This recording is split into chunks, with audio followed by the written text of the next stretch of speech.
সবাই কেমন আছেন? আজকে আমরা বিয়ে নিয়ে আলোচনা করব। বিয়ের ক্ষেত্রে কি কি বিষয়গুলো বিবেচনা করতে হয়। আমাদের এখানে একজন আহ, আমাদের সহকর্মী যে এই বিষয়ে বেশ অভিজ্ঞ, তার পরামর্শ নেব। যেহেতু চারিদিকে বিয়ের ধুম পড়েছে, আমি নিজেও অবিবাহিত, এজন্য তার কাছ থেকে আমি পরামর্শ নেব। আর আপনারাও জানতে পারবেন যে আমি কি পরামর্শ নিয়ে সামনের দিকে এগোচ্ছি। দেখি সে কি ধরনের পরামর্শ দেয়। তো আমি প্রথমেই জানতে চাইবো যে বিয়ের ক্ষেত্রে যে পাত্রী, সেই পাত্রী নির্বাচনের ক্ষেত্রে কোন কোন বিষয়গুলো সবার আগে বিবেচ্য, অর্থাৎ আপনারাও যদি এরকম নির্বাচন করতে চান আপনাদের কোন কোন বিষয় আহ, বিবেচনা করে তারপরে সামনে এগোতে হবে। বলেন কি কি পরামর্শ আপনার। ধন্যবাদ জ্যোতিষশাস্ত্রবিদ সমীর কুমার এসকে আমাকে আহ, কিছু গুরুত্বপূর্ণ প্রশ্ন করার জন্য। আসলে আমাকে প্রশ্ন করা হয়েছে যে বিয়ের পাত্রী নির্বাচনের ক্ষেত্রে কোন কোন বিষয়গুলো দেখা উচিত। আসলে এটি পার্সন ওয়াইজ ভেরি করে। এক এক ব্যক্তি একই ধরনের পাত্রী পছন্দ করেন। কেউ পরিবারের বড় মেয়ে পছন্দ করেন, কেউ ছোট মেয়ে পছন্দ করেন, কেউ কিংবা পরিবারের একমাত্র মেয়ে হলে বেশি ভালো লাগে, এরকম পছন্দ করেন। আম, কেউ চাকরিজীবী মেয়ে পছন্দ করেন, আবার কেউ সাংসারিক মেয়ে পছন্দ করেন, কেউ একটু নম্র ভদ্র মেয়ে পছন্দ করে। আবার আবার এমনও আহ, পাত্র আমি দেখেছি যারা পাত্রী পছন্দ করেন যে পাত্রী ভালো সংস্কৃতি মনা, ভালো গাইতে পারে, ভালো নাচতে পারে। আবার অনেক পাত্র আছে যারা এমন পাত্রী পছন্দ করেন যে পাত্রীটি একবারই ভদ্র, আহ, ঘরে থাকতে পছন্দ করেন সবসময়, যে পাত্রী ওই ধরনের পাত্রী পছন্দ করেন। সুতরাং এটা পার্সোনালাইজ ভেরি করে। তবে আমাকে যদি বলা হয় যে আমাকে সাজেশন দেওয়ার জন্য, সেক্ষেত্রে আমার সাজেশন হচ্ছে অবশ্যই পাত্রী শিক্ষিত হতে হবে। সেটা হতে পারে সর্বনিম্ন ইন্টারমিডিয়েট, অবশ্যই লাগবেই। অনার্স মাস্টার্স শিক্ষিত হতে হবে। বর্তমান যুগে আমরা জানি যে মা শিক্ষিত হলে জাতি শিক্ষিত হয়। সুতরাং মায়ের শিক্ষাটা খুব ইম্পর্টেন্ট। আর দ্বিতীয় যে পয়েন্টটি বলবো সেটি হচ্ছে ম্যাচিউরড, অর্থাৎ যে কন্যা বা যে মেয়ে পাত্রী, তাকে ম্যাচিউরড হতে হবে। শিক্ষিত হলে যে ম্যাচিউরড হবে ব্যাপারটা সেরকম কিন্তু নয়।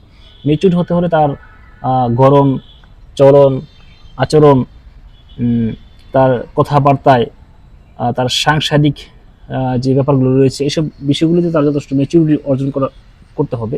কারণ বিয়ের পরে ম্যাচিউরড হবে ওই সুযোগ তো আসলে দেওয়া যায় না, সমস্যা সেটা নেই, বলা যায় না। চলছে। সুতরাং সে কতটুকু ম্যাচিউরড এই বিষয়গুলো একটু দেখে নেওয়া যেতে পারে, বিবেচনা করা যেতে পারে। আর আরেকটি বিষয় যদি বলি, থার্ড যে পয়েন্টটি, সেটা হচ্ছে পাত্রী নির্বাচনের ক্ষেত্রে মনে হয় নিজ জেলায়, আমি গতদিনও বলেছিলাম একজনকে যে নিজ জেলায় প্রেফার করাটা বেটার।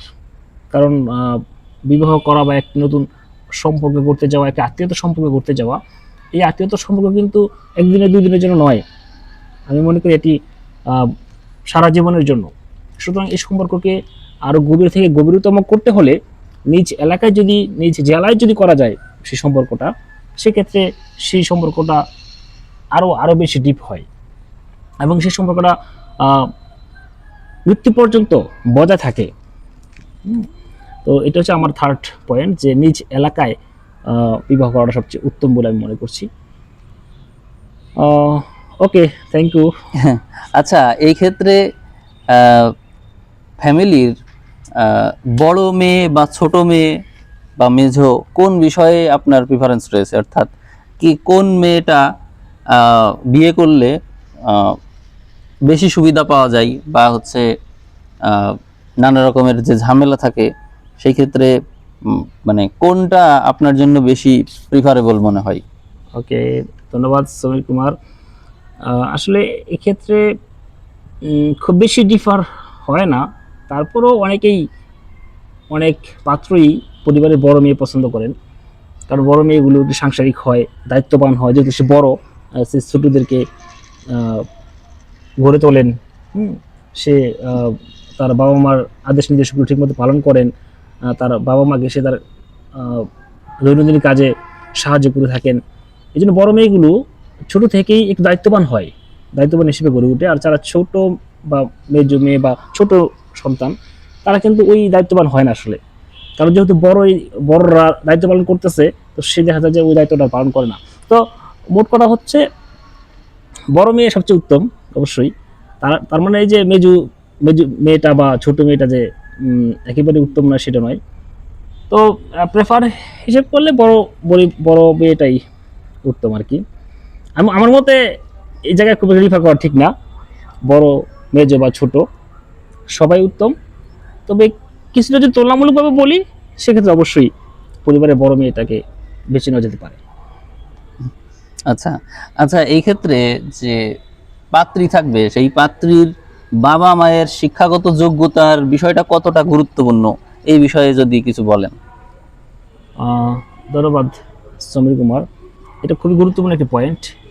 কারণ একজন সন্তান কেমন হবে তার সম্পূর্ণটা ডিপেন্ড করে তার পিতামাতার উপর। পিতামাতার আচার আচরণ চাল চলন যেমন হয়, সেটা কিন্তু তার সন্তানের উপরেই গিয়ে পড়ে। কারণ আমরা জানি বীজ যেমন হয়, ওই বীজ থেকে সেরকম চারা গাছে হয়ে থাকে। সুতরাং পিতা মাতা, বিশেষ করে মাতা, একটি পরিবারের মায়ের উপর ওই মেয়ের পুরোপুরি একটা প্রতিফলন ঘটে। মায়ের যে স্বভাব চরিত্র, চাল চলন, আচার আচরণ, সেটার আমি মনে করি যে 100%ই একটা মেয়ের উপর প্রতিফলিত হয়। সুতরাং বিশেষ করে মায়ের কথা বলবো। বাবারা তো দূরে থাকেন, সবসময় বাইরে বাইরে থাকেন, ব্যস্ত থাকেন। বাবাদের যে চারিত্রিক প্রতিফলন, সেটা মেয়ের উপর আমার মনে হয় যে আমার আপাত দৃষ্টিকোণ থেকে ওইভাবে প্রতিফলিত হয় না, কিন্তু মায়ের যে চারিত্রিক প্রতিফলন সেটা মেয়ের উপর হয়ে থাকে। সুতরাং মায়ের স্বভাব চরিত্র বা শিক্ষাগত যোগ্যতা, ওই বিষয়গুলি একটু দেখা যেতে পারে। আর বিয়ের ক্ষেত্রে একক পরিবার ভালো নাকি যৌথ পরিবার ভালো? মানে সবার সাথে থাকলে মানে ঝামেলা তো আছেই, কিন্তু বিবাহ মানেই বিভিন্ন রকমের ঝামেলা আসবে, চ্যালেঞ্জ আসবে, কিন্তু একক পরিবার ভালো নাকি যৌথ পরিবার ভালো? অর্থাৎ এক্ষেত্রে আমি বলবো যে বর্তমানে যদিও ম্যাক্সিমাম পরিবারই একক পরিবার, আমাদের সমাজে যৌথ পরিবার প্রায় খুঁজে পাওয়া যায় না বললেই চলে। তারপরেও আমি যদি আমার দিক দিয়ে বলি, সাজেশন দিই আমি, কারণ আমার কাজ তো কমপ্লিট। আমি যদি সাজেশন দিতে চাই, আমার মনে হয় যে যৌথ পরিবারটা বেটার। যৌথ পরিবারে অনেকগুলো পারিবারিক বন্ধন থাকে, অনেকগুলো লোকজন থাকে, অনেকগুলো আত্মীয় স্বজন থাকে। সুতরাং যৌথ পরিবারে যদি এনগেজড হওয়া যায়, সেক্ষেত্রে ওই যৌথ পরিবার থেকে যৌথভাবে, অর্থাৎ অনেক অনেক ভালোবাসা, আদর স্নেহ পাওয়ার একটা সুযোগ থাকে। আমি মনে করি যৌথ পরিবারটা আমি মনে করি বেটার। আচ্ছা, এক্ষেত্রে পাত্র পাত্রীর বয়সের পার্থক্য কেমন হলে সবচেয়ে ভালো হয়? ধন্যবাদ সমীর কুমার।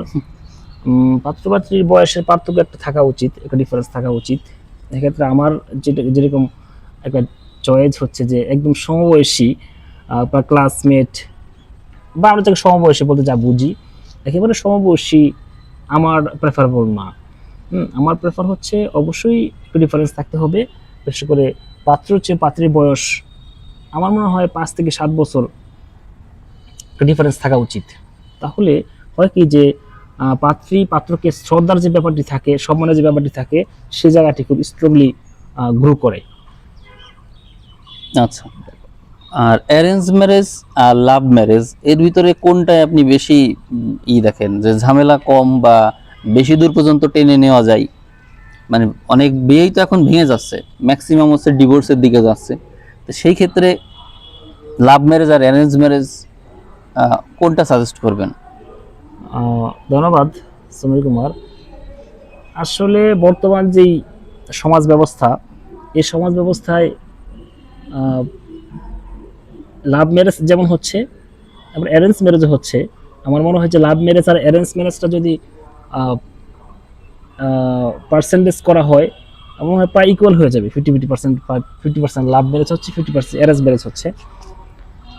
তো লাভ ম্যারেজ বা অ্যারেঞ্জ ম্যারেজের ব্যাপারটা যদি আমি তুলনামূলকভাবে বলি, আমার দৃষ্টিকোণ থেকে লাভ ম্যারেজটা মানে আমি প্রেফার করি না। বা লাভ তো আসলে ভালোবাসা থেকেই হয়, মন থেকে হয়।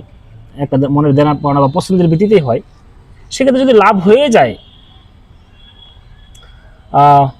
ভালোবাসার সৃষ্টি হয়ে যায়, একে অপরের প্রতি একটা মনের আদান প্রদান হয়ে যায়, সেটা অবশ্যই ভালো, খারাপ নয়। আর যদি মনের আদান প্রদান না থাকে, সেক্ষেত্রে অ্যারেঞ্জ ম্যারেজটাও বেটার। মোট কথা আমি যদি বলতে চাই, আমার দৃষ্টিকোণ থেকে আমি অ্যারেঞ্জ ম্যারেজটাকে বেশি প্রেফার করে থাকি। কারণ অ্যারেঞ্জ ম্যারেজ হলে হয় কি, দেখে কন্যার পিতামাতা তারাও খুশি থাকেন, যে বরের পিতামাতা তারাও খুশি থাকেন যে আমরা চয়েস করে একটা মেয়ে এনেছি, বা কন্যার পিতামাতা তারাও খুশি থাকেন যে আমরা চয়েস করে একটা ছেলে পেয়েছি, মনের মতো ছেলে পেয়েছি। সুতরাং ওই কন্যা এবং বর দুজনের পিতামাতা যদি সুখী হন, খুশি হন, তাহলে আমার মনে হয় যে সৃষ্টিকর্তার একটা রহমত থাকে। ওই অ্যারেঞ্জ ম্যারেজটি খুব দীর্ঘস্থায়ী হয়, দীর্ঘায়ী হয়, এবং ওই অ্যারেঞ্জ ম্যারেজের ফলে যে পাত্রপাত্রী তারা তাদের দাম্পত্য জীবনে সুখী হয়। এটা আমার ক্ষুদ্র সেন্সে বলে আর কি। ধন্যবাদ।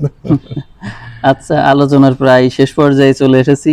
তো সেই ক্ষেত্রে এখন আমার আর একটা সর্বশেষ প্রশ্ন, এটি হচ্ছে, এখন তো যৌতুক নেওয়া তো নিষেধ, কিন্তু যৌতুক নেওয়া কিন্তু থেমে নেই, অন্য কোনো নাম দিয়ে যৌতুক ঠিকই নেওয়া হয়, উপহার।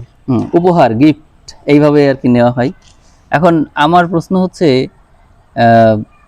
বিয়ের ক্ষেত্রে অনেক সময় ছেলেদেরকে এস্টাবলিশ হওয়ার জন্য যথেষ্ট টাকা খরচ করতে হয়, এবং সেই কারণে চাকরির পেছনে ছুটতে গিয়ে বা ফ্যামিলির দায়িত্ব নিতে গিয়ে তাদের অর্থবল ওইভাবে থাকে না, যার কারণে ছেলেরা চাইলেও বয়স হয়ে গেলেও বিয়ে কিন্তু করতে পারে না, তাদের অর্থবল না থাকার কারণে, অর্থবিত্ত কম থাকার কারণে। তো সেই ক্ষেত্রে এখানে যৌতুক তো নেওয়া যাবে না, কিন্তু পাত্রীপক্ষ থেকে কোনো প্রকার হেল্প যেটা অশোভন নয়, এরকম কি কোনো আইডিয়া আপনার আছে? এটা খুবই জটিল প্রশ্ন। অশোভন হবে না, আবার কোনো হেল্প নেওয়া যায় যেটা বিয়েতে সহায়ক হিসেবে কাজ করতে পারে, আপনার কোনো আইডিয়া আছে কিনা এই বিষয়ে? সর্বশেষ পরামর্শ। ধন্যবাদ সমীর কুমার। না, আসলে বিবাহ নামক একটি প্রক্রিয়া যখন একটি বর কন্যা একত্রিত হয়, তখন কিন্তু ওই কনের পরিবারের সাথে বরের পরিবারের একটি সম্পর্ক সৃষ্টি হয়, একটি আত্মার বন্ধন সৃষ্টি হয়। সুতরাং সেখানে যদি তুমি একজন বর বিপদে পড়ে, বিবাহ পরবর্তী সময়ে বা বিবাহকালীন সময়েও বিভিন্ন সমস্যা থাকতে পারে, আর্থিক সংকট থাকতে পারে, সেটাও হতে পারে। সুতরাং যখন একটা আত্মার বন্ধন সৃষ্টি হচ্ছে দুটি পরিবারের মধ্যে, সেখানে একে অপরের কাছ থেকে সহযোগিতা নেওয়া সেটা খারাপ কিছু নয়। কারণ আমাদের সমাজে কিন্তু এই যে সহযোগিতা যে ব্যাপারটি বা আদান প্রদান যে ব্যাপারটি, একবারে ওই নট যৌতুক না, আমি যৌতুকের কথা বলছি না, যৌতুকের বাইরে গিয়ে যদি বলি যে সাহায্য সহযোগিতা, মানে আমাদের সামাজিক পরিপ্রেক্ষিতে যদি বলি যে সাহায্য সহযোগিতা, একে অপরকে লোন দেওয়া, ঋণ দেওয়া, ঋণ বলা যায় না ঠিক, আমরা আগে বলতাম যে ধার দেওয়া, ওই যে ব্যাপারগুলো, সেই ব্যাপারগুলো এখন আর নেই। তো এখন যখন একটি দুটি পরিবারের মধ্যে যখন একটি বন্ধন সৃষ্টি হয় বিবাহের মাধ্যমে, সেই বন্ধনের মাধ্যমে কিন্তু একটা আত্মীয়তা সৃষ্টি হয়। সুতরাং আমরা যেমন আত্মীয়র কাছ থেকে আমরা ধার নিই, সুতরাং অবশ্যই সেই ব্যাপারটি বিবেচনা করে যে আত্মীয়, শ্বশুর এখন আত্মীয়, সে এখন বাবার মতো, চাচার মতো, সুতরাং বিপদের সময় তার কাছ থেকে একটা সাহায্য সহযোগিতা চাওয়া, এবং সেও যদি দিতে পারে এবং শ্বশুর যদি দিতে পারে, সেক্ষেত্রে শ্বশুরও কিন্তু আনন্দিত হয় যে আমি আমার মেয়ের হাজব্যান্ডকে আমি এই উপকারটুকু করতে পেরেছি, এতে সেও আনন্দিত হয়। সুতরাং ছোটোখাটো যে দেনা পাওনা বা সাহায্য বা ধার দেওয়ার যে ব্যাপারটি আছে, সেটি আদান প্রদান করা আমার মনে হয় খারাপ কিছু নয়। তার মাধ্যমে আরও বন্ধন দৃঢ় হয়। এমন হতে পারে যে মেয়ের হাজব্যান্ডের কাছে বেশ কিছু টাকা আছে, সে তাইলে তার মেয়ের বাবাকে দিতে পারে, মেয়ের বাবা একটা বড় বিজনেস করবে, অথবা মেয়ের বাবার কাছে বেশ কিছু টাকা আছে, সে চাইলে কিন্তু, মেয়ের বাবা চাইলে কিন্তু ওই মেয়ের হাজব্যান্ডকে দিতে পারে যে আমার হাজব্যান্ড সে ব্যবসা করুক, পরবর্তীতে সে সুযোগ বুঝে আমাকে টাকাটা ব্যাক করে দিবে। সুতরাং লেনদেন করা, সাহায্য সহযোগিতা করা, এটি দোষের কিছু নয়। অবশ্যই সেটা যৌতুক হবে না, তবে আপনার এই কথা শুনে আমার মনে পড়লো যে যদি পাত্রীপক্ষের কোনো ভাই থাকে, তাহলে এই বিষয়টাকে ভালোভাবে দেখা হবে না, কারণ হচ্ছে তখন এই বিষয়টা মানে চোখে বাঁধবে এই এই লেনদেনটা। কিন্তু যদি পাত্রীপক্ষের কোনো ভাই না থাকে, সেই ক্ষেত্রে এই বিষয়টা আপনি যেটা বললেন, এইটা কিন্তু চোখে বাঁধবে না, কারণ হচ্ছে তখন তারা চিন্তা করবে তাকে নিজের ছেলের মতোই। তার কারণে তারা ওই ওই লেনদেনটাকে তারা ওই পরবর্তীতে যে ব্যাক চাওয়ার যে বিষয়টা থাকছে, এইটা কিন্তু তারা তখন কনসিডার করবে না, কারণ হচ্ছে তারা ভাববে যে আমরা বিপদে পড়লেও সে এগিয়ে আসবে। এগিয়ে আসবে। এরকম বিষয়টা চলে আসে এখানে। তা অনেক বিষয় নিয়ে আলোচনা করলাম, আরো অনেক গুরুত্বপূর্ণ টপিক কিন্তু বাদ পড়েছে, বেশ ভালোই লাগছিল আলোচনা করতে, যদিও কেউ কেউ শুনেছেন 15 মিনিট হয়ে গেল, দীর্ঘ সময় আলোচনা করলাম। তা আমরা সামনে আবার এরকম বসবো, আসলে আমরা নতুন একটা মাইক্রোফোন কিনেছি, সেটাও চেক করছি, আর সেও কিনবে। এখন ভয়েসটা কেমন আসলো এটাই মূলত রিভিউর জন্য আমরা এরকম একটা টপিক নিয়ে আলোচনা করলাম। তো আপনাদের নিজস্ব মতামত থাকলে আপনারা অবশ্যই কমেন্টে জানাবেন যে এই বিবাহ বিষয়ে আপনাদের নিজস্ব কোনো মতামত আছে কিনা। আর পাত্র তো আমি নিজেই পাত্রী অনুসন্ধান করছি। এখন আমার আমার প্রিফারেন্স যদি বলেন, যেহেতু আমার চ্যানেলের দর্শক আছে, তার মধ্য থেকে যদি কেউ থাকে তো অবশ্যই আমার সাথে যোগাযোগ করবেন। আমার চ্যানেলের পাত্রীদের অবশ্যই আমি প্রিফারেন্স দিব। তো এখানে কন্ডিশন বলে বিশেষ কিছু নেই, তবে অ্যাস্ট্রোলজিতে আগ্রহ থাকতে হবে, আর পড়াশোনার বিষয়ে ওই যে ইন্টারমিডিয়েট অন্তত পাশ করতে হবে। এই আমি আমি চাই যে আমার বিকল্প হোক, অর্থাৎ আমি যে চ্যানেলটা তৈরি করছি এই চ্যানেলটা যাতে সে চালাতে পারে, আমার বিকল্প হিসেবে কাজ করতে পারে, এটাই মূলত আমার মূল কন্ডিশন, আর বিশেষ কোনো কন্ডিশন নেই। তো ঠিক আছে, সবাই ভালো থাকবেন, সবাইকে অসংখ্য সকলকে ধন্যবাদ। ধন্যবাদ আমাদের কথাগুলো মনোযোগ সহকারে শোনার জন্য। আমরা আমরা এতক্ষণ যার কথা শুনলাম ইনি হচ্ছেন ঝালকাঠি সরকারি কলেজের উদ্ভিদ বিজ্ঞান বিভাগের প্রভাষক, 41তম বিসিএস। আমি নিজেও 41তম বিসিএস এর প্রভাষক, ঝালকাঠি সরকারি কলেজ হিসাব বিজ্ঞান বিভাগ। তো ঠিক আছে, সবাইকে অসংখ্য ধন্যবাদ, সবাই ধন্যবাদ। ভালো থাকবেন। নমস্কার, আমি চন্দন বিশ্বাস, মানিকগঞ্জ জেলার শিবালয় থানা আমার বাড়ি। আমি পড়াশোনা করেছি ঢাকা বিশ্ববিদ্যালয় হতে, এখন কর্মরত আছি সোনালী ব্যাংকে অফিসার ক্যাশ পদে। আমার জন্ম 1991 সনে।